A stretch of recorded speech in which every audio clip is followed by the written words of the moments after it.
Hey, what's up, everybody? Welcome back to another Genshin Impact song reaction. We got a few more songs from the Stellar Moments Volume 4. Baka Joseph in my last comment section said I should listen to both of these, and then I realized that both of the songs' titles were in French, and I was like, of course they were, so I had to figure out how to say them. I apologize in advance to anybody watching who can speak French, because I will do my best here, but I'm going to be starting with Chantons et plusieurs, and then following it up with mettre sur son trente-et-un. I definitely put way too much stank on that mettre, but here we are. I can only speak English, okay? I'm sorry. But with my god-awful attempt to be bilingual done and out of the way, let's go.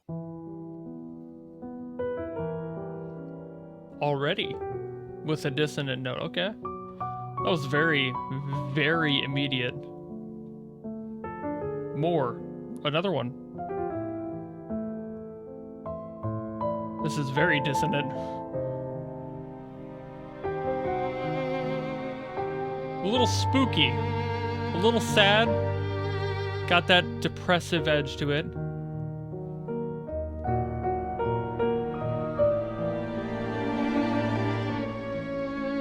Definitely knows how to make you feel uncomfortable.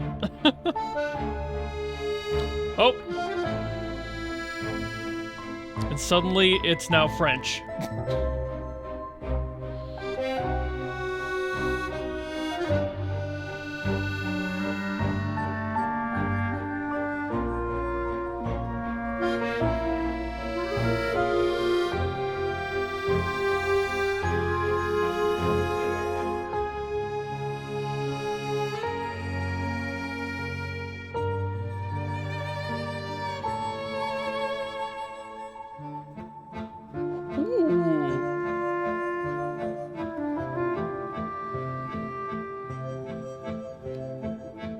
Are they playing on, like, wine glasses? Like, that's gotta be glass. I don't think that'd be a glass harp.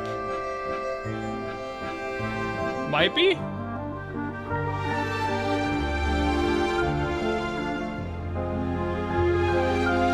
That was very resonant. There's no way that wasn't, like, glass.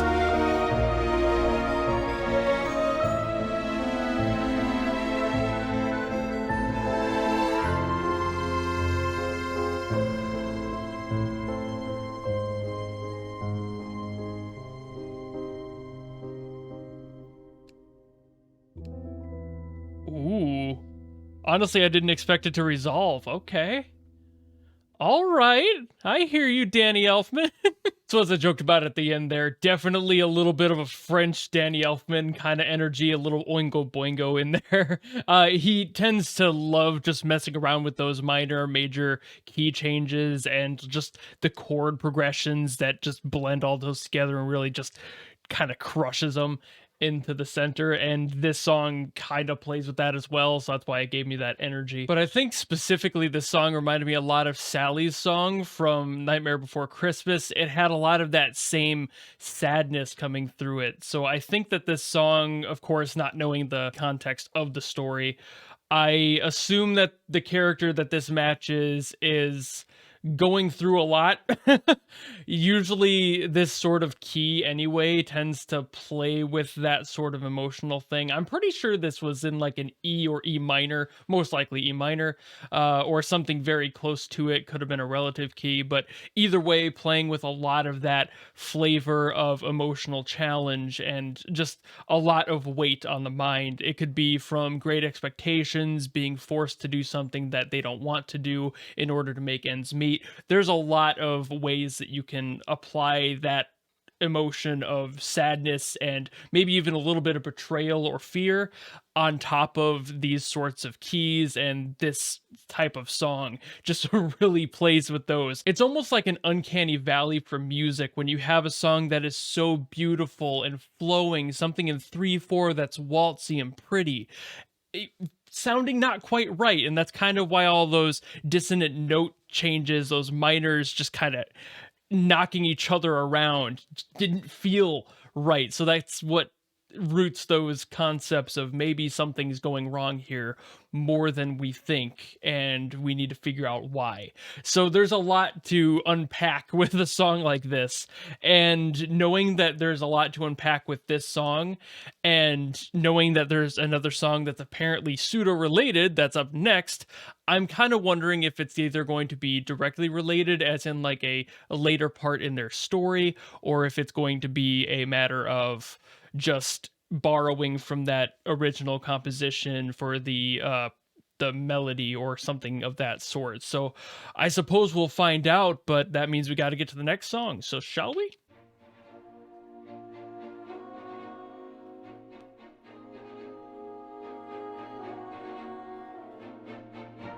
All right, immediately more triumphant. So I'm starting to think this might be a better part of the story.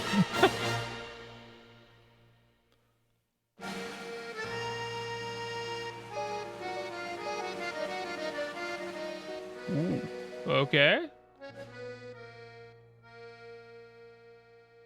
A little bit of a solo there. Ooh.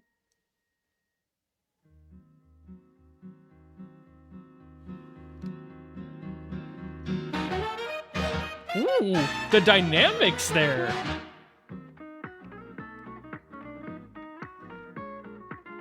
This is completely different. Okay, I don't think these two are related at all, at least musically. Okay. Now we're just sitting over here with, like, electro swing. Sure. I mean, it's not electro swing, but it definitely has that same energy, doesn't it? French Prohibition era, let's go. Woo!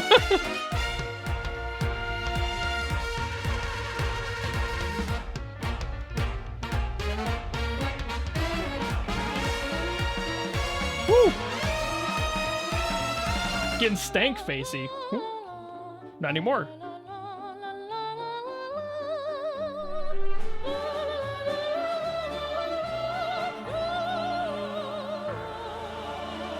Okay.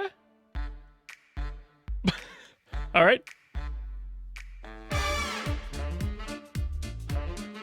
All right.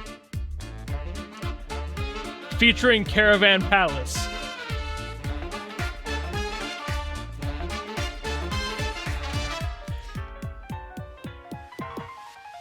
Whew. Ooh. Ooh. Ooh, kill him.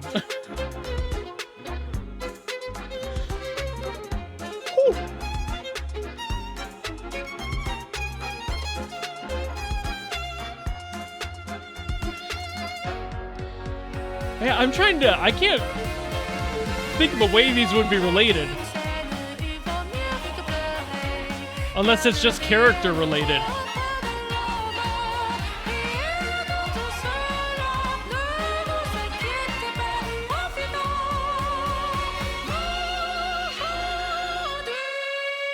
Ooh.